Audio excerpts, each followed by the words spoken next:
I'm Judi Vitale, and I'm from readthestars.com, which is my website. You should go there and check everything out. Get your daily horoscopes, weekly horoscopes, monthly horoscopes, and all kinds of fun other stuff too. But today we're going to talk about Mercury moving into Cancer and the eclipse, a post-mortem. So I'm going to kind of combine both ideas here. Today's Thursday, and June the 16th, and I really want to emphasize that eclipses happen on a day and then like the events surround them, sometimes as much as 6 months on either side. In the article that I wrote on the site, I spoke about that and said that, perhaps some of what we're seeing in the news or have seen in the news in the past few months has belonged more to this eclipse because of where it went, like right through northern Japan and all that kind of stuff, so maybe it had to do a little bit with the earthquake. I later in the day found out that I misunderstood where the eclipse was visible. It was also visible across the Middle East and parts of Europe, because my question to one of my colleagues was like, okay, I knew there were going to be financial issues, why are we hearing about Greece?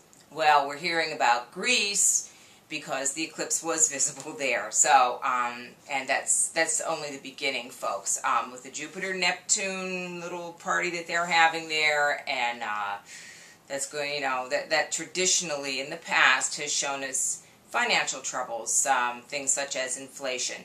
The other thing that's going on is Pluto and Uranus are involved with the Aries axis, and so you're going to see a lot of the turmoil and the, turning over the authorities as we did in the 1960s. So there's a lot of that going on as well. But today, Mercury is going to move into Cancer. And when that happens, Mercury being thinking and Cancer being feeling, people will begin to think more with their feelings. I hear that our friend Anthony Weiner is going to resign this afternoon. That's what the New York Times is telling all of the other news services, that their sources say, blah, blah, blah. And without divulging my personal feelings about this, in case you can't tell it by the sarcastic tone of my voice, it's going to be interesting to see this happen around the same time that Mercury moves on into Cancer. I feel that there will be a lot of emotion displayed. And that's what you can look for in your daily life as well.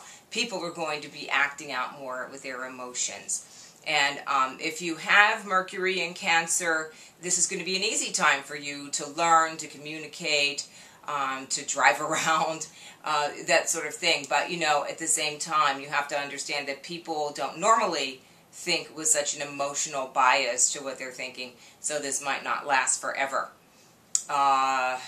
However, it's the way that things are going to be for now. So if you're looking for someone to take a really rational view of what you're doing, wait a few weeks until Mercury moves out of Cancer. And then if you are looking to make an emotional appeal to someone, I don't know, say that you have severed a friendship or a relationship and you really want to go back to the person and say, look, I'm very, very sorry for what happened. You can appeal to them a little bit more when Mercury is in Cancer. Unless, of course, they know that and they're going to know what you're doing. But anyway, that's an aside. I don't know how many people are that savvy about where Mercury is on any given day, but now you are. So use that. The other thing I want to say about the eclipse post-mortem is, fortunately we didn't see any of the great big, seismic events, at least not yet. We did not see the magnetic storms that I was thinking about, at least not yet. I'm not discounting that they may not happen in the future or that they were tied to the things that have happened in the recent past. We don't know. But I will say this. Today is very volatile. All of these energies that I was speaking about are tying in with the Capricorn moon. And all of this is happening on the Aries axis. So maybe some of the events of the weird feelings that some of us had yesterday will come to pass today as the rest of the planets kind of get the message that there was a big, long, long eclipse. That was the thing about yesterday's eclipse, was how long it lasted. So I hope that you're having the best day possible. Try to remain rational even after Mercury goes into Cancer this afternoon Eastern Time, somewhere, around between 3 and 4 o'clock. You'll begin to feel it in the morning, and then you'll really feel it by evening. And if you need to cry, cry. Releasing your emotions is very important during this time so that you're no longer holding them back and they don't have any power over you anymore. So then when you think, you're thinking and not feeling thinking. Okay? And there's a good thing about having Mercury in Cancer too. It's about thinking about what's good for everybody else and how you can nurture people and make them feel better. So with that, I will leave you for now. And since I'll be having a Mercury return, I'll be talking and writing, so you'll hear a lot from me.